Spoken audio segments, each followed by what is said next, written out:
रात का पहर था। आसमान में काले बादल छाए हुए थे। तेज हवा चल रही थी। एक पुराना हवेली ऊंची दीवारों से घिरा हुआ अंधेरे में डूबा हुआ था। हवेली की खिड़कियां टूटी हुई थीं, मानो किसी भूतिया आंखों की तरह बाहर देख रही हो। क्या बात है यार, डर लग रहा है? अरे नहीं यार, डर कैसी बातें करता है तू, बस थोड़ा अजीब सा लग रहा है। अरे यार तू भी चल, अंदर चलते हैं, देखते हैं इस हवेली में है क्या। अरे नहीं यार, मुझे अंदर नहीं जाना, बुरी जगह है ये, चलते हैं यहां से। अरे डर मत, मैं हूं ना तेरे साथ, अगर कोई भूत प्रेत निकला तो मैं उसे भगा दूंगा। आर्यन अभी भी हिचकिचा रहा था, लेकिन सोनू के कहने पर मान गया। उन्होंने एक दूसरे से वादा किया कि चाहे कुछ भी हो जाए, वे एक दूसरे का साथ नहीं छोड़ेंगे।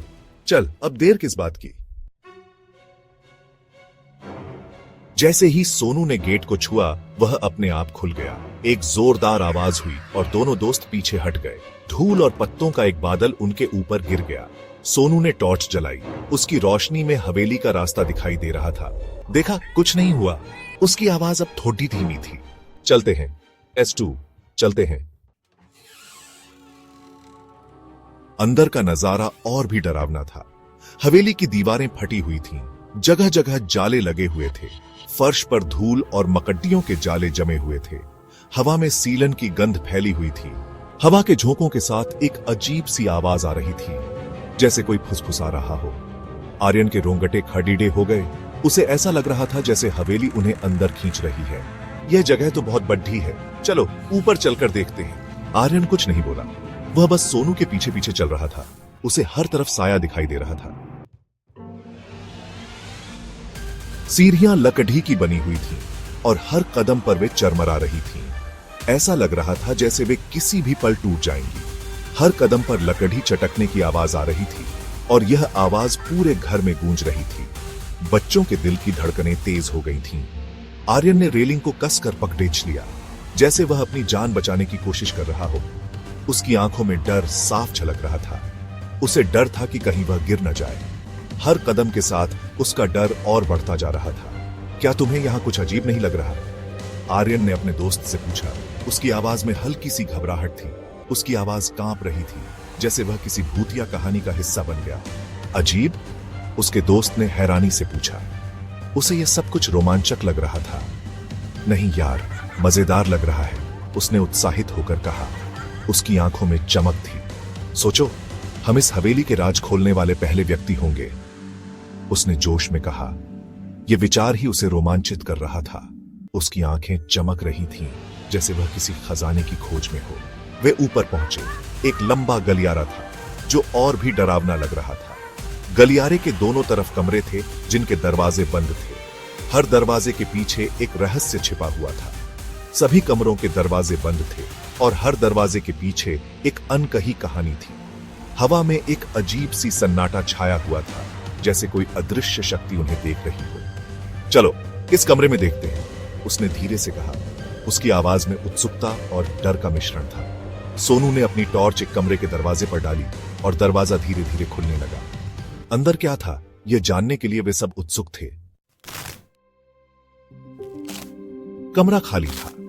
एक टूटी हुई कुर्सी, जो कभी किसी के आराम का साधन रही होगी, अब एक कोने में पड़ी थी, जैसे किसी ने उसे वर्षों से छुआ ना हो। एक गिरा हुआ बिस्तर, जो कभी किसी की नींद का साथी था, अब धूल और मकड़ियों का घर बन चुका था। हवा में धूल के कण तैर रहे थे, जैसे वे भी इस कमरे की कहानियों को बयां कर रहे हो। ऐसा लग रहा था जैसे इस कमरे में सालों से कोई नहीं आया हो। हर कोना, हर दीवार एक पुरानी याद की तरह लग रही थी। अचानक दीवार पर लगी एक पुरानी घड़ी बज उठी। उसकी आवाज ने कमरे की खामोशी को चीर दिया। उसकी आवाज बहुत तेज और कर्कश थी, जैसे वह भी इस कमरे की कहानियों को सुनाना चाहती हो। आर्यन और सोनू एक दूसरे को देखने लगे। उनकी आंखों में डर साफ झलक रहा था। उनके चेहरों पर दहशत साफ दिखाई दे रही थी। वे समझ नहीं पा रहे थे कि यह सब क्या हो रहा है। ये क्या था? आर्यन ने पूछा। उसकी आवाज में डर और उलझन दोनों थे।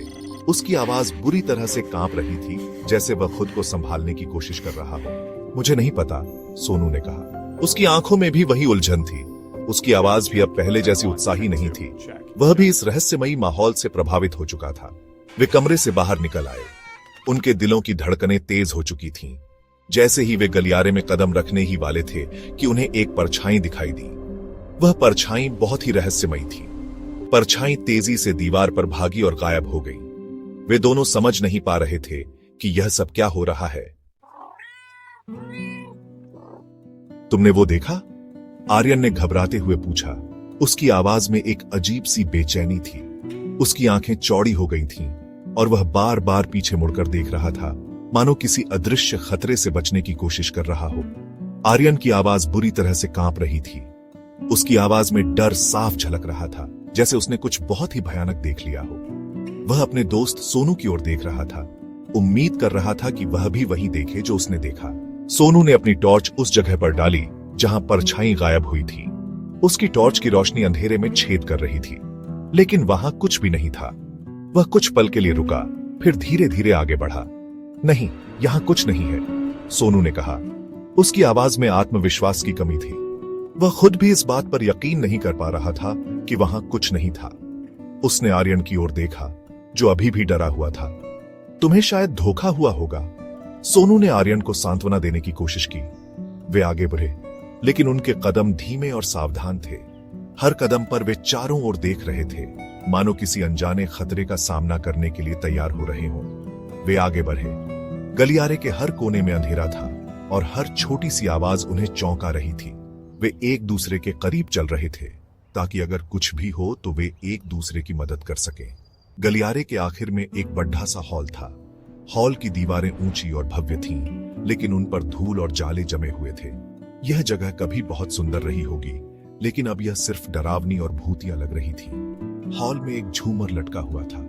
झूमर की क्रिस्टल की बूंदें धूल से ढकी हुई थी, और जब टॉर्च की रोशनी उन पर पड़ी तो वे एक अजीब सी चमक देने लगी। झूमर पर धूल की मोटी परत जमी हुई थी। यह साफ था कि इस हॉल में बहुत समय से कोई नहीं आया था। हर चीज पर एक अजीब सी खामोशी छाई हुई थी, जो माहौल को और भी डरावना बना रही थी। हॉल के बीचों बीच एक सीढ़ी थी जो ऊपर की मंजिल तक जाती थी। सीढ़ियों पर भी धूल की मोटी परत थी और हर कदम पर धूल उड़ रही थी। ये सीढ़ियां कहीं न कहीं एक और रहस्य की ओर इशारा कर रही थी। और तभी उन्होंने उसे देखा, एक हलचल, एक परछाई जो सीढ़ियों के ऊपर से नीचे की ओर आ रही थी। वे दोनों एक साथ रुक गए। उनकी सांसें थम गईं। एक औरत लाल साड़ी में सीढ़ियों पर खड़ी थी। उसकी उपस्थिति ने पूरे हॉल को और भी भयानक बना दिया। उसकी लाल साड़ी हवा में लहरा रही थी और उसकी आंखें सीधे आर्यन और सोनू की ओर देख रही थीं। उसके बाल लंबे और बिखरे हुए थे। वे उसके चेहरे को आधा ढक रहे थे, जिससे उसकी पहचान और भी मुश्किल हो रही थी। उसकी उपस्थिति ने हवा में एक अजीब सी ठंडक भर दी थी। उसके चेहरे पर एक अजीब सी मुस्कान थी। वह मुस्कान किसी भी इंसान की नहीं लग रही थी, बल्कि किसी भूतिया आत्मा की थी। उसकी मुस्कान ने आर्यन और सोनू के दिलों में डर और भी बढ़ा दिया। उसकी आंखें खाली थीं, मानो किसी भूतिया दुनिया को देख रही हो। उन आंखों में कोई जीवन नहीं था, सिर्फ एक अजीब सी गहराई थी जो किसी को भी अपनी ओर खींच सकती थी। हॉल की दीवारों से खून टपकने लगा। खून की बूंदें दीवारों पर लकीरें खींच रही थीं और हर बूंद के गिरने की आवाज ने माहौल को और भी डरावना बना दिया। खून की गंध हवा में फैल गई। वह गंध इतनी तीव्र थी कि आर्यन और सोनू को सांस लेना मुश्किल हो रहा था। वे दोनों एक दूसरे की ओर देख रहे थे। उनकी आंखों में डर साफ झलक रहा था। आर्यन और सोनू एक दूसरे को देखने लगे। उनकी आंखों में सवाल थे, लेकिन उनके पास कोई जवाब नहीं था। वे दोनों समझ नहीं पा रहे थे कि यह सब क्या हो रहा है। उनके चेहरे दहशत से सफेद पड़ीडीट गए थे। वे दोनों इस भयानक दृश्य से बचने का रास्ता ढूंढ रहे थे, लेकिन हर दिशा में सिर्फ अंधेरा और डर था। अचानक दीवारें उन पर गिरने लगीं, फर्श हिलने लगा, झूमर छत से टूटकर गिर पड़ेगा। धूल और मलबे का एक बादल छा गया। आर्यन और सोनू एक दूसरे से लिपट गए। वे जानते थे कि अब उनका बचना मुश्किल था। एक जोरदार आवाज के साथ हवेली ढह गई। हवेली के मलबे के नीचे आर्यन और सोनू की चीखें दब गईं। हवा में सिर्फ धूल और सन्नाटा रह गया। हवेली फिर से खामोश हो गई थी, लेकिन क्या वाकई में खामोश, या फिर वो अंदर ही अंदर अपने अगले शिकार का इंतजार कर रही थी?